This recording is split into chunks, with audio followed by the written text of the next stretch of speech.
अस्सलामुअलैकुम my beautiful YouTube family, कैसे हैं आप सब? Hope you are all doing great. अल्लाह ताला के करम से मैं भी बिल्कुल ठीक ठाक हूँ। अच्छा, कल ना मैं एक किताब पढ़ रही थी और उसमें सदक़े के हवाले से बहुत प्यारी प्यारी बातें लिखी हुई थी। ऐसी बातें थीं जो हर मुसलमान को पता होनी चाहिए।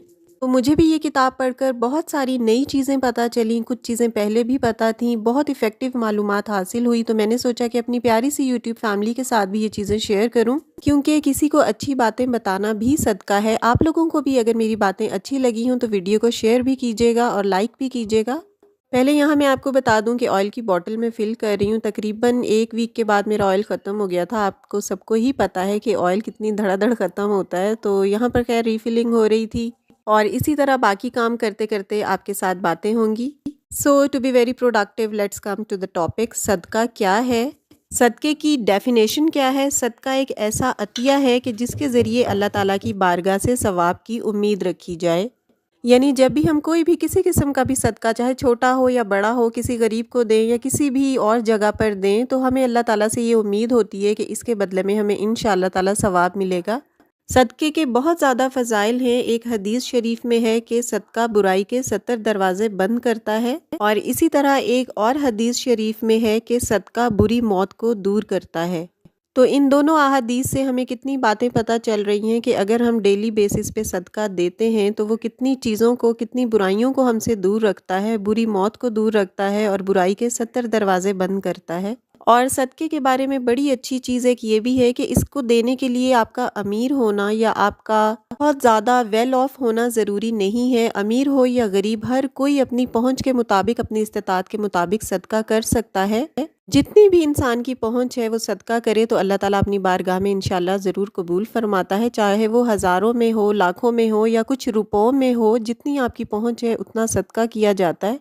सदका करने का एक बहुत ही आसान सा मेथड ये भी हो सकता है कि एक आप बॉक्स बना लें और उस बॉक्स के अंदर आप डेली बेसिस पे अपने घर के जितने अफराद हैं उनको आप गिन लें, चाहे वो 6 हों, 7 हों या जितने भी अफराद एक फैमिली में रहते हों, तो आप उन सब का सदका एक बॉक्स में डालते रहें। कुछ एक अमाउंट फ़िक्स कर लें, चाहे वो कम ही हो, जितना भी आपका दिल कर रहा है, 10 रुपये ही हों, 50 हों, जितने भी आप अफोर्ड कर सकते हैं, उतने पैसे आप सुबह उठकर डेली की बेसिस पे आप उस बॉक्स के अंदर डालें। और मंथ के एंड पे या कुछ दिन जो आपने फ़िक्स किया हो कि इस दिन मैंने इस बॉक्स में से पैसे निकाल देने हैं और किसी गरीब को दे दें आप, या किसी तंजीम को भी दे सकते हैं, या फिर आप जो आपके कोई रिलेटिव हैं उनको आप दे सकते हैं जो आपको लगे कि डिज़र्विंग हैं, या आपकी इर्द गिर्द कोई भी आपके नेबर्स हैं तो आप उनको मंथली बेसिस पे वो पैसे किसी सूरत में भी दे सकते हैं। एक रिवायत में है कि जब इंसान सदका देता है तो दुनिया में भी उसे आफियत मिलती है और सदका बुरी मौत से भी बचाता है। अभी मैं आपको आगे चलकर अफजल तरीन सदक़े के बारे में बताती हूँ कि अफजल सदका कौन सा होता है। यहाँ पर मैंने लहसुन, अदरक और ग्रीन चिल्ली का जो पेस्ट है वो सबको एक साथ ही ग्राइंड कर लिया था और इसको मैंने एक बॉक्स के अंदर रख दिया था। आप किसी परात में या किसी थाल वगैरह में भी रख सकते हैं अगर आपके पास कोई बड़ा कंटेनर इस तरह से बॉक्स नहीं है।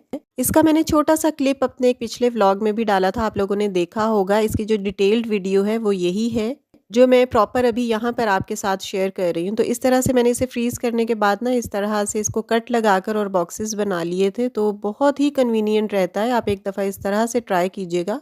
आइस क्यूब्स में डाल के रखना भी सही होता है, लेकिन थोड़ा सा टाइम टेकिंग होता है कंपैरेटिवली, और आइस ट्रे आपके पास होना ज़रूरी है। मेरे पास बस 2 ही आइस ट्रेस थी, इसलिए मैंने उनको यूज़ नहीं किया। मैंने बस ये कंटेनर में डायरेक्ट पेस्ट सारा डाल दिया था और बाद में मैंने फ्रीज़र में इसे रखने के बाद जब ये थोड़ा हार्ड हो गया ना, तो इसे कट करके इस तरह पीसेस करके और मैंने इसे ज़िप-लॉक बैग्स में डाल दिया था। इस तरह की ये छोटी छोटी चीज़ें जब आप पहले से करके रखते हैं ना, तो at the time of cooking आपको बहुत आसानी रहती है और खाना भी जल्दी जल्दी से बन जाता है। मैं तो हमेशा इस तरह से पेस्ट बनाकर ही रखती हूँ, लहसुन, अदरक और कई दफ़ा टमाटर का भी बना के रखती हूँ, क्योंकि मुझे उसी वक्त लहसुन छीलना, अदरक छीलना, उसको ग्राइंड करना या कूटना थोड़ा सा मुश्किल लग रहा होता है। तो मैं जिस दिन मेरे पास टाइम होता है ना, तो मैं ये करके रख लेती हूँ। और ज़िप लॉक बैग भरने के बाद मैंने एक ये बॉक्स था मेरे पास खाली पड़ा हुआ, तो इसमें मैंने बाकी के जो बचे हुए पीसेस थे वो मैंने इस बॉक्स में डाल दिए थे। कुछ लोगों को जो फ्रेशली बनाते हैं ना, उनको उस तरह आसान लगता है कि फ्रेश थोड़ा सा लहसुन लिया, अदरक लिया, उसे कूटा और सालन में डाल दिया। तो मुझे वो थोड़ा सा मुश्किल लगता है। अपनी अपनी बस चॉइसेस होती हैं या प्रेफरेंसेस होती हैं। मैं तो शुरू से इसी तरह पीस के रख लेती हूँ। इस तरह ये है कि कुकिंग का टाइम आपका शॉर्ट हो जाता है और कुकिंग आप जल्दी जल्दी से कर लेते हो। अच्छा, यहाँ पर मैंने 1 घंटा पहले चावल भिगो के रख दिए थे और यही जो मैंने लहसुन अदरक का पेस्ट बनाया था ना, इसमें से मैं 1 क्यूब इसमें डाल दिया है, जो मैंने अभी चावल बनाने हैं। काफ़ी टाइम हो गया जब से इवन सर्दियाँ स्टार्ट हुई हैं ना, मैंने एक दफ़ा भी मटर का जो पुलाव है ना वो नहीं बनाया था, क्योंकि बच्चों को पसंद नहीं है, तो फिर मैं वो चीज़ें नहीं बनाती जो बच्चों को पसंद ना हो। तो मियाँ जी कह रहे थे कल कि मटर पुलाव नहीं बनाया, तो मैंने कहा हाँ, मैं आज बना लेती हूँ। तो बस उनके कहने पे फिर मैंने बना दिया था और बच्चों की वजह से मैंने चिकन भी थोड़ा-सा इसमें डाल दिया था, क्योंकि बच्चे मटर-मटर निकाल देंगे और चिकन खाएँगे। अच्छा, ये जो खड़े गरम मसाले हैं ना, ये मैंने एक ही बड़े बॉक्स के अंदर इसके छोटे-छोटे रैपर्स रखे हुए हैं, क्योंकि इतनी छोटी-छोटी डब्बियाँ मेरे पास कोई नहीं थी और जगह भी नहीं है इनको रखने के लिए, तो मैंने एक ही बड़े बॉक्स के अंदर ना इनको रखा हुआ है। एक तो फिर ये एक बॉक्स में होती है ना, तो कन्वीनियंटली यूज़ करना भी इन्हें आसान होता है।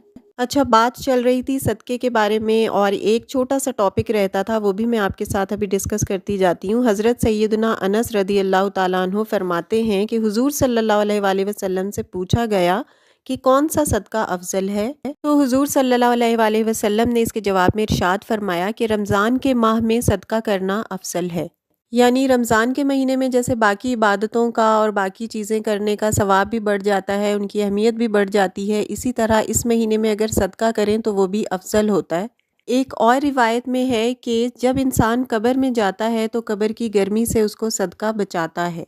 तो ये माशाल्लाह इतनी अच्छी-अच्छी रिवायात हैं और अहादीस हैं सदक़े के बारे में, तो सदका देने का मुझे जो ईज़ी तरीका लगा है वो यही लगा है कि अभी जो मैंने आपको स्टार्टिंग में भी बताया था कि एक बॉक्स जो है वो आप फ़िक्स करके रख लें और डेली बेसिस पे उठकर आपने सुबह ये करना है कि कुछ पैसे आप फ़िक्स कर लें और ये उसमें डालते रहें और महीने के एंड पे आप किसी भी गरीब को दे दें या किसी भी कोई रिलेटिव हो, डिज़र्विंग हो जो, या कोई नेबर्स हों, कोई भी जानने वाला हो तो उसको आप दे दें।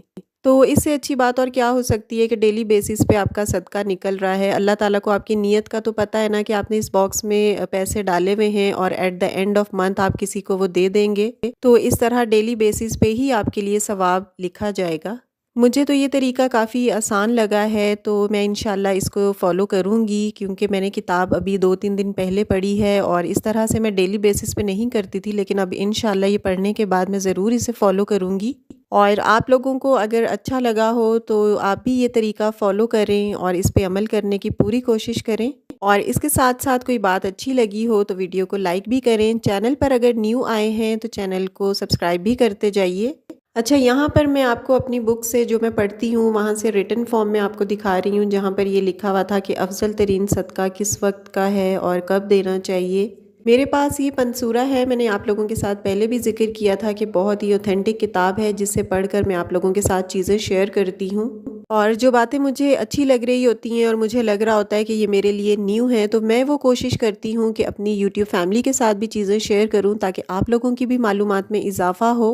और जैसा कि आपको यहाँ पर लिखा हुआ नज़र आ रहा है कि रिवायात और अहादीस की रोशनी में ही मैं चीज़ें आप लोगों के साथ शेयर कर रही होती हूँ, और इंशाल्लाह इन फ्यूचर आपके साथ अच्छी-अच्छी चीज़ें शेयर करती रहूँगी, अच्छे-अच्छे व्लॉग्स भी लाती रहूँगी। अच्छा, यहाँ पर आयशा और हानी ने एक फ्रेम रखा हुआ था काफ़ी टाइम से और इसको इन्होंने DIY किया था। कह रही थी कि मम्मा इसको हम ज़ाया नहीं करते, कुछ बना लेते हैं, तो मैंने कहा चलो अच्छी बात है। तो इस तरह इन्होंने इस फ्रेम को डेकोर किया है और DIY किया है। बड़ा अच्छा सा लग रहा होता है ये, जब लाइट ऑफ पे इसे ऑन करते हैं तो एज अ स्पेयर लाइट भी इसे यूज़ किया जा सकता है। थोड़ी बहुत हेल्प मैंने भी बच्चों की थी, क्योंकि ये फ्रेम देखने में छोटा लग रहा है लेकिन ये काफ़ी बड़ा था। ये ज़मीन पे इसीलिए रखा हुआ है और इसको बनाने में भी काफ़ी ज़्यादा टाइम लगा था। छोटी छोटी चीज़ें थी काफ़ी सारी जो इस पर ड्रॉ की थी, उसके बाद कलर्स किए थे। और ये एक ग्लास का फ्रेम था जो टूट चुका था, और इसका जो ग्लास है वो टोटली इन्होंने पहले तोड़ा था और उसके बाद इसको फिर DIY किया था। तो ये एक अच्छा सा प्यारा सा छोटा सा फ्रेम बन गया है। व्लॉग को यहीं पे ख़त्म करती हूँ। Stay fit, stay healthy, stay happy and take good care of yourself. अल्लाह हाफ़िज़।